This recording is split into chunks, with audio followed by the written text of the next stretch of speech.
Hello and welcome to the Kettlebell Training Academy. My name is Ajamu Bernard. Today we're going to show you some simple exercises you can use to warm up your upper body and develop the strength and the flexibility you need in your shoulder girdle for kettlebell training.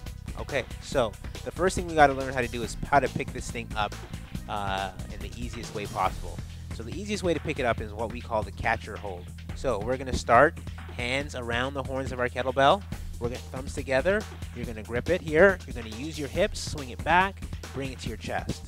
Beautiful. So right now your elbow should be in tight. The kettlebell should be firmly in the heel of your hand. So our first exercise we're going to do is we call it around the head. So we're going to start over our right shoulder. We're going to come all the way around our head, making complete circles. Beautiful. So I'm going to ask Candace to turn to the side so you guys can see exactly how far back we're going. So you're trying to run this kettlebell as far back in your shoulders as you can. So if you have a lot of flexibility in your upper body but lack strength, this will feel like a strength exercise. If you're bigger, more bulky, and tighter but very strong, this will feel like a flexibility exercise. Okay, switch directions. The key thing when you're doing this exercise really is to try to get the full range on the motion and get as far back as you possibly can. Awesome. Take a rest. Notice both of us use a straight back posture, a deadlift posture to put our kettlebell back down on the floor. Okay, so the next exercise we're going to do, we call it a standing pullover. Very similar to the round the body exercise, but we are just going straight over the head and we're coming back. To get range and flexibility on this exercise, try to keep your elbows in tight, keep your shoulder girdles pressed down, and reaching far back as you possibly can. So again, we're going to start with our grip, thumbs together, grabbing the horns, using your hips, swing it to your chest. Awesome. So the ball is what's in your hand. The ball is sitting on the heel of your hand. Let your hands work. Squeeze that kettlebell and hold on to it. Keeping your elbows as tight as they can be together, you're going to reach back as far as you can and see if you can touch those shoulders. So look at the difference in flexibility. Candace, who's more flexible in her shoulders, it's a lot easier for her to keep her elbows together. Dave is a stronger guy, a bigger guy, and it's usually more challenging for them to keep their shoulders together. This is typical. Dave turns to the side so they can see how far back you're going. At the same time, Dave is still reaching all the way back. Notice how he's using his hips to move the weight in both directions. We are always using our hips in kettlebells.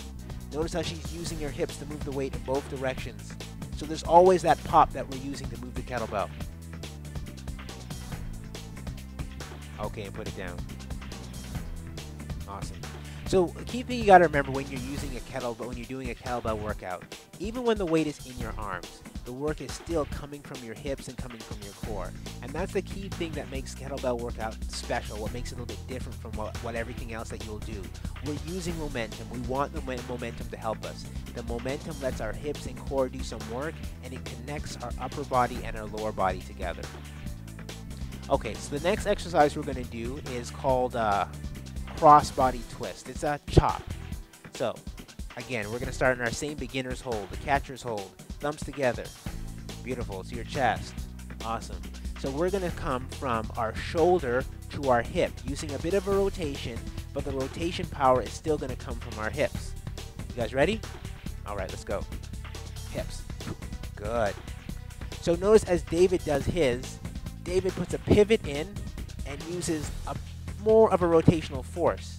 And mind you, David's got a heavier weight than Candace does. Candace stays grounded on hers, heels firmly on the floor, and still explodes from her hips. The key thing is both of us are using our hips for the movement.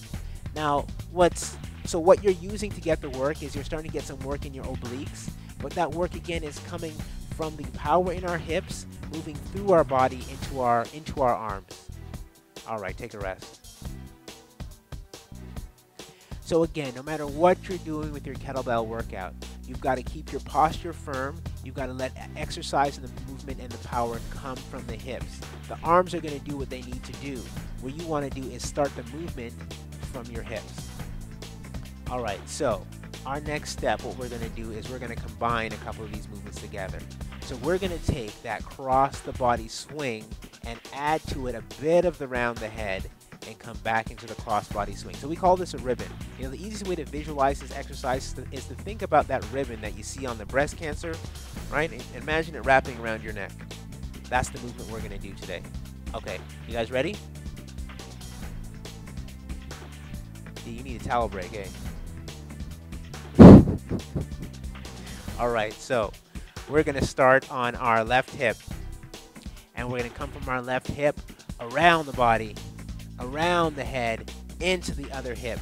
Now notice every time it comes down into the hip, we explode back to the other side. Notice how they're breathing. They have to put an explosive breath into that movement.